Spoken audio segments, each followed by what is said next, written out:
नमस्कार दोस्तों, स्वागत है आप सभी का अपने YouTube channel the secret civil servant में। और ये question paper number 6 UP special 2023 का पेपर मैं करा रहा हूँ। और ये आई थिंक क्वेश्चन नंबर 14 है। 14 होगा ये, ठीक है। और लेट बना रहा हूँ मैं, एक्चुअली मैं प्रयागराज में हूँ, तो अभी तो मैं यूनिवर्सिटी आया हुआ था कैंपस में, क्योंकि PhD चल रही है अपनी, यहाँ से तो आना पड़ता है। अच्छा, सुबह मैं वीडियो बनाता हूँ, वैसे आज मैं सुबह नहीं बना पाया, कुछ रीजन्स रहे, क्योंकि संगम नगरी में इस समय कुंभ का मेला लगा हुआ है, तो लोग मित्र लोग हैं, आने जाने वाले रिलेशन वाले लोग हैं, तो आ जाते हैं। तो थोड़ा बहुत इधर से उधर टाइम आपका डिस्टर्ब नहीं तो कहोगे, तो इधर से उधर थोड़ा सा हो जाता है, तो उसमें हो जाती हैं गड़बड़ियाँ। तो ये क्वेश्चन हमने किया है, तो क्वेश्चन देखते हैं, ठीक है। क्वेश्चन क्या है? राज्य में बागवानी के विकास के लिए उत्तर प्रदेश सरकार द्वारा दी जाने वाली प्रमुख सुविधाओं पर चर्चा कीजिए, ठीक है। अगर इस क्वेश्चन को मैं डिकोड करने की कहूँ तो इसमें आप फोकस पॉइंट क्या ढूंढोगे? मेरी आवाज़ थोड़ा गूंज रही होगी, क्योंकि क्लासरूम में ही मैं सोचा खाली बैठा हूँ तो शूट कर लेते हैं। तो इसमें फोकस पॉइंट आपको क्या दिख रहा है? फोकस पॉइंट है बागवानी, उत्तर प्रदेश में बागवानी। उसके लिए यूपी गवर्नमेंट है, उसके द्वारा दी जाने वाली प्रमुख सुविधाएं। जब बात इन्होंने सुविधाएं की कह दी, तो इसका मतलब हम प्रोग्राम की बात करते हैं, कौन सी योजनाएं चला रखी हैं, कौन सी पॉलिसी हैं। सुविधाओं में वो सारी एलाइड वाली भी आ जाएंगी जो उसको सपोर्ट करती होंगी। योजनाएं तो आएंगी, उसको सपोर्ट करने वाली जो योजनाएं होंगी वो भी आप इसमें लिख सकते हो, ठीक है। तो ये फोकस पॉइंट बागवानी, तो इसकी हम डेफिनेशन देते हुए इंट्रोडक्शन शुरू करेंगे, और फॉर्मेट हमारा वही रहेगा IBC, ठीक है। और मेरी वीडियो काफ़ी जो नई डाली हैं वो चल रही हैं, लोग नए जुड़ रहे हैं, तो टेलीग्राम चैनल को भी आप ज्वाइन कर लीजिए। और दूसरा ये है कि आप पुरानी वीडियो भी देख सकते हैं, पेपर नंबर 5 की वीडियो बहुत सारी पड़ी हुई है, ठीक है ना।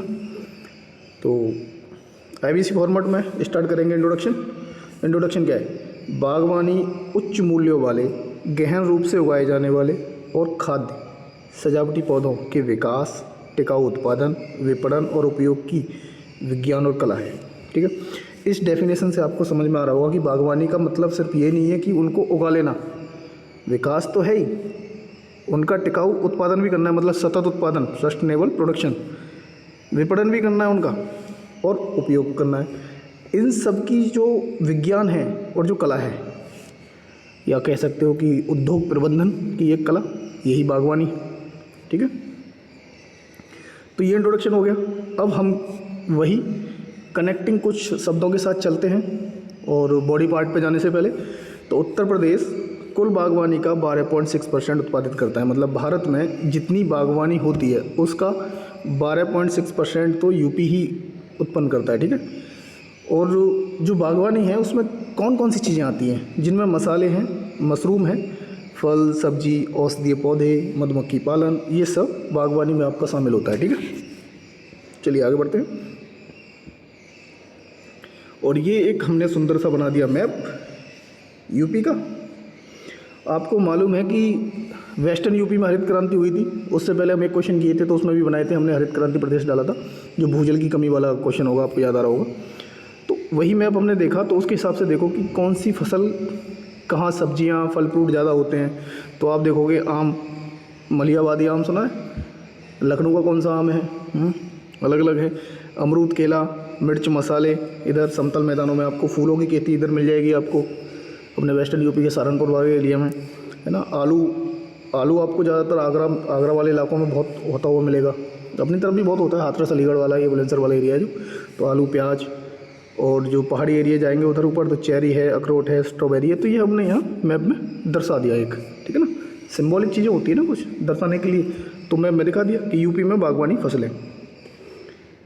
ओके, तो चलिए, उत्तर प्रदेश सरकार ने राज्य में बागवानी के विकास, देखो आवाज़ गूंज रही होगी तो वीडियो में भी वैसी आवाज़ आएगी, के विकास को बढ़ावा देने के लिए कई सुविधाएं और योजनाएं लागू की हैं। इनमें से प्रमुख सुविधाएं और योजनाएं निम्न हैं। क्लासरूम खाली था, सोचा बना लें, टाइम है तो, ओके। तो प्रमुख सुविधाएं जो हैं हमने हेडिंग डाल दी, और जो सुविधाएं उत्तर प्रदेश सरकार दे रही है बागवानी के लिए, उसके विकास के लिए, उनका जिक्र करते हैं, ठीक है। बागवानी विकास के लिए एकीकृत मिशन, ये मिशन चल रहा है बागवानी विकास के लिए। इसमें क्या है, इसका उद्देश्य क्या है? जब एकीकृत की बात आ जाती है, इंटीग्रेटेड आ जाती है कि सारी चीज़ें उसी में शामिल हैं, फिर अनुसंधान, विस्तार, प्रौद्योगिकी संवर्धन, प्रसंस्करण, कटाई उपरांत प्रबंधन आदि, ये सब इसके उद्देश्य हैं। ठीक है। वित्तीय सहायता देना। अब वित्तीय सहायता कैसे? बाग लगाने के लिए वित्तीय सहायता दी जा रही है। बुंदेलखंड वाला एरिया है, उस एरिया में और ज़्यादा स्पेशली पैकेज दिया जाता है उनको, विशेष पैकेज है ना, बुंदेलखंड विशेष पैकेज के तहत बागवानी विकास का मिशन है ना। वित्तीय सहायता जहाँ जहाँ तकनीकी की सहायता दी जा रही है। दूसरा, राष्ट्रीय अरोमा मिशन के अंतर्गत सुगंधित पौधे उगाने के लिए सहायता। तो जो सहायता है, ये एक मिशन है आपका राष्ट्रीय अरोमा मिशन, तो इसके अंतर्गत हो गया। ठीक। जल की खपत कम करने तथा मृदा स्वास्थ्य एवं उत्पादकता बढ़ाने के लिए गांव में ड्रिप एवं स्प्रिंकलर सिंचाई प्रणालियों की स्थापना को बढ़ावा दिया जा रहा है। प्रशिक्षण और तकनीकी मार्गदर्शन, इसको थोड़ा सा हल्का कर लेते हैं। किसानों को बागवानी कौशल और ज्ञान में सुधार करने के लिए मधुमक्खी पालन हेतु ये प्रशिक्षण और तकनीकी मार्गदर्शन दिया जा रहा है। ठीक है। और यूपी में बागवानी और खाद्य प्रसंस्करण को बढ़ावा देने के लिए उत्कृष्टता केंद्र की स्थापना की जा रही है। कौन सी? उत्कृष्टता केंद्र, बागवानी और फूड प्रोसेसिंग के लिए। ठीक है। मतलब जो भी एलाइड है, सहायता की बात हो रही है बागवानी के लिए, तो उसके आसपास के जो बागवानी से जुड़े हुए उद्योग हैं उनको भी आप इसमें दे सकते हो, जिनकी, क्योंकि बूस्ट तो वही करता है, एक चीज़ पर डिपेंड होता है। भाई किसी चीज़ की फैक्ट्री लगा दिए, टमाटो सॉस की अगर फैक्ट्री लग जाए पास में, तो वहाँ उस एरिया में टमाटो उगना ज़्यादा शुरू हो जाएंगे, तो वही है। तो एलाइड वाले भी आप इंक्लूड कर सकते हो। प्रत्येक जिले में पौधशाला, नर्सरी की स्थापना।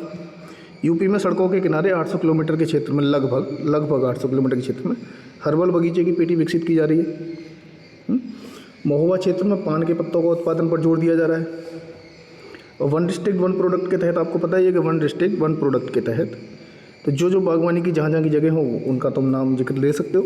सरकार द्वारा मिट्टी की जांच, बीज सहायता, मौसम पूर्वानुमान जैसी सुविधाएं दी जा रही हैं। ठीक है। नेक्स्ट, अन्य सुविधाएं। क्योंकि जब देखो पूरा लिखने में होता है कि आपने इतने पॉइंट डाल दिए प्रमुख सुविधाओं के साथ, अन्य सुविधाएं भी डाल सकते हो। कुछ पॉइंट आपके पास रह रहे हैं डालने के लिए, आपके जहन में आ रहे हैं।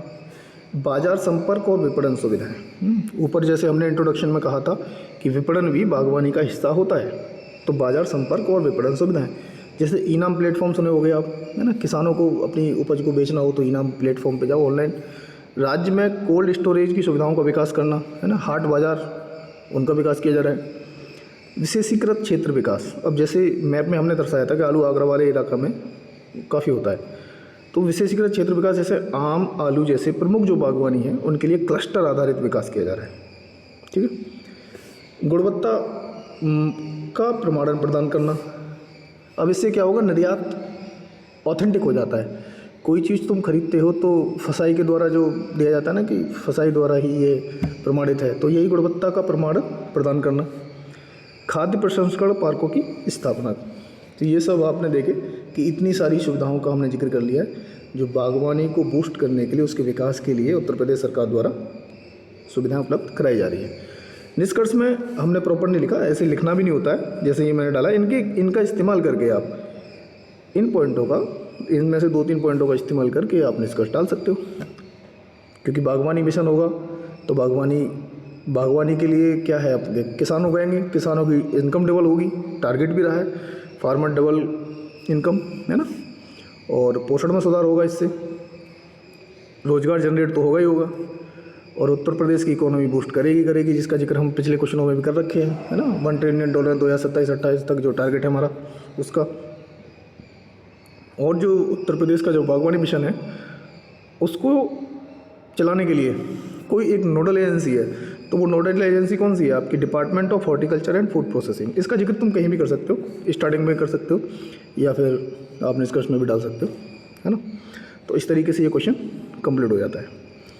लेकिन इतने सारे पॉइंटों को लिखने के लिए समय चाहिए होता है। मैं कहूँ कि इसको तुम लिखो, मैप भी बनाना है और ये 200 वर्ड में लिखना होता है। लॉन्ग क्वेश्चन कितना, 200 वर्ड। 200 वर्ड आप गिन के देख लेना, ज़्यादा ही बैठेगा, ये जितना दिया है। कंटेंट ज़्यादा इसलिए दे रहा हूँ कि इसमें से अगर आपको 60 से 70% पॉइंट भी याद रहे तो आप उनको लिख करके अपना क्वेश्चन कंप्लीट कर सकते हो, है ना।